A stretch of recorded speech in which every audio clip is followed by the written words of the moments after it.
विलाल जी हमारे बीच में नहीं, लेकिन हम उनके स्वप्न को साकार करने के पक्षधर हैं, क्योंकि ये इंडियन नेशनल लोकदल रूपी पौधा चौधरी देवीलाल जी का लगाया हुआ पौधा है। आपने उस पौधे को अपने खून से सींचने का काम किया, लेकिन दुर्भाग्य हमारा ये रहा कि जब वो पौधा फल देने लगा, लुटेरे वर्ग के लोग उसका फल तोड़ करके ले गए और मेहनत कश कमेरे पहले के मुकाबले में और ज्यादा कमा रहे। हमारा ये देश कृषि प्रधान देश है। इस देश की अर्थव्यवस्था केवल खेती पर टिकी है। अगर किसान खुशहाल है तो देश माला माल है, और अगर किसान कंगाल है तो देश का बहुत बुरा हाल है। इसीलिए आज केंद्र की सरकार ने ऐसे गलत कानून बनाए हैं जिसकी वजह से आज इस देश का हर नागरिक दुखी है, परेशान है। और उसी की नकल करते हुए हरियाणा प्रदेश की सरकार ने एक नया गलत कानून और बना दिया, जिसका उल्लेख शायद किसी ने नहीं किया होगा। अब सरकार किसी की भूमि का अधिग्रहण करने के लिए केवल मात्र 1 दिन का नोटिस देती है, और उस भूमि को अधिग्रहण करने की पावर तहसीलदार तक को दे दी गई। के गांव में गया था कि नहीं गया था, और गांव के लोगों ने जो मांग रखे उन्हें हाथ की हाथ पूरा किया था कि नहीं किया था।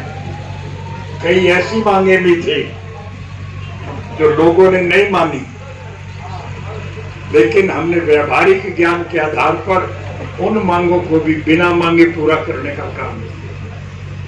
हिंदू संस्कृति में अगर किसी की मृत्यु हो जाए तो फिर हम उसे शमशान घाट में ले जाकर के उसका दाह संस्कार करते हैं।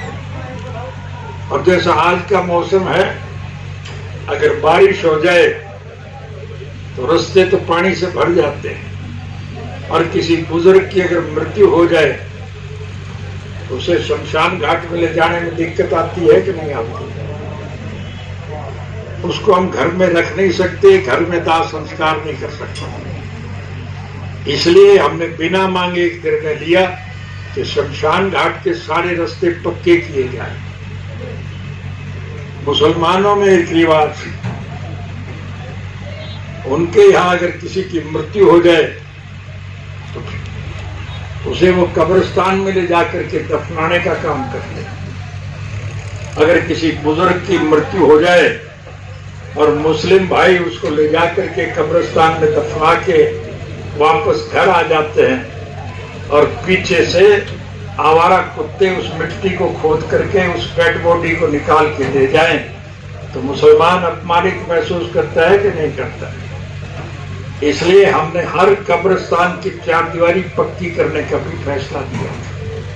हमारी एक सोच है, हम आम नागरिक को सुविधा प्रदान करने के पक्षधर हैं, क्योंकि स्वर्गीय चौधरी देवीलाल जी ने सारी उम्र इसी बात के लिए संघर्ष किया था कि लोगों की मूलभूत जरूरियात, रोजी रोटी, कपड़ा, मकान, शिक्षा और स्वास्थ्य का प्रबंध सरकार की तरफ से किया जाए। गांठ बांध ली कि अगर कभी सरकार बढ़ाने का अवसर मिलेगा तो हम इस गलत नीति को बदलने का काम करेंगे। आपकी मेहनत से, आपके प्रयासों से, लोगों के सहयोग और समर्थन से हरियाणा प्रदेश में जब इंडियन नेशनल लोकदल पार्टी की सरकार बनी तो हमने पहली कलम से एक निर्णय लिया कि आइंदा लोग सरकार के पास नहीं जाएंगे, सरकार लोगों के पास जाएगी। और सरकार आपके द्वार कार्यक्रम के तहत, अब बैठ जाओ भाई, लोग कह रहे हैं तो,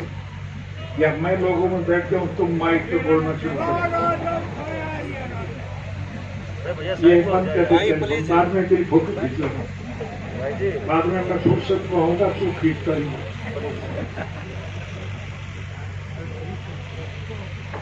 एक दुष्प्रचार फैलाया गया कि चौटाला जेल में मरेगा और इंडियन नेशनल लोकदल पार्टी समाप्त हो जाएगी। लेकिन आप बधाई के पात्र हैं कि मेरी गैर हाजिरी में आपने संगठन को पहले के मुकाबले में ज्यादा मजबूत बनाया है। साथियों, जात बड़ी नहीं होती, जमात बड़ी होती है।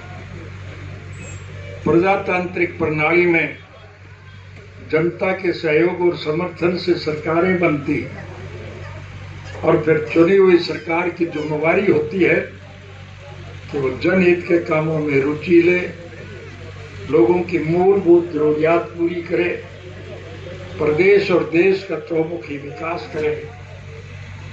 हरियाणा प्रदेश के मौजूदा मुख्यमंत्री ने मुख्यमंत्री का पदभार संभालने के बाद सबसे पहली घोषणा ये की थी कि मुख्यमंत्री निवास की मेरी खिड़की पे आके जो कोई दरख्वास्त देगा मैं उसके सारे काम करने का काम करूंगा। मुझे एक दफा चंडीगढ़ जाने का मौका मिला था और मैं चंडीगढ़ अपने एक मित्र से मिलने के लिए जा रहा था। जिस सड़क से मैं जा रहा था उसी सड़क पे मुख्यमंत्री निवास भी था। मैंने गाड़ी रोक करके देखा तो मुख्यमंत्री की खिड़की सुननी पड़ी थी।